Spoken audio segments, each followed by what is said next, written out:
We can do anything as we want. আমরা যা চাই তা করতে পারি, এটাই হচ্ছে যৌবনের আমাদের তাজা রক্তের খেলা যুবক।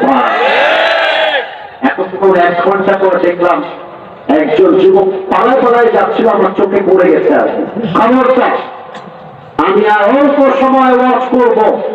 একসাথে এসেছি, একসাথে বাসায় যাব, প্রমাণ করে ছাড়বো গাইবান্ধার মাটির মানুষ কোরআনকে কলিজা দিয়ে ভালোবাসে। গাইবান্ধার ভাই,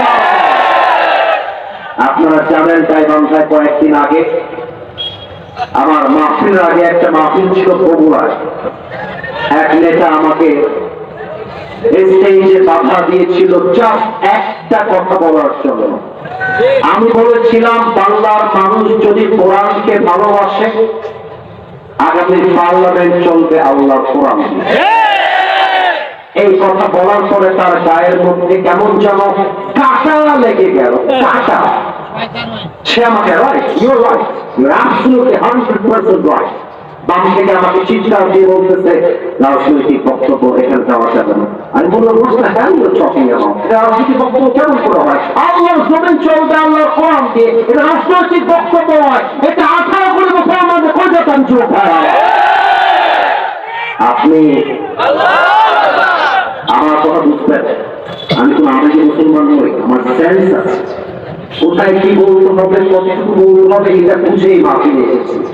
এই জন্য 1 ঘন্টা ওয়াজ করছি, একটা যুবককে মুরব্বী পর্যন্ত বোঝায় না। ঠিক আছে, আমি অহংকার নিয়ে বলছি না, বাট আমার কথা আপনাকে বুঝতে হবে।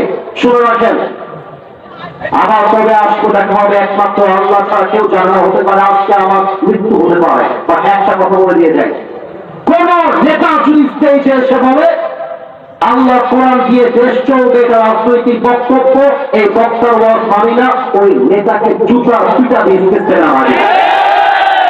দেখা তুই যদি মুসলমান হোস, তুই যদি মুসলমানের বাচ্চা হয়ে থাকিস, তোকে তোর স্পষ্ট কণ্ঠে বলতে হবে, আমি খালি নামে মুসলমান নই, আমার কলিজার দাবি বাংলাদেশকে রক্ষা করতে চাইলে আগামী 26 সালের পার্লামেন্টে প্রত্যেকটা আইন পাস করতে হবে আল্লাহর কোরআনের সংবিধান দিয়ে।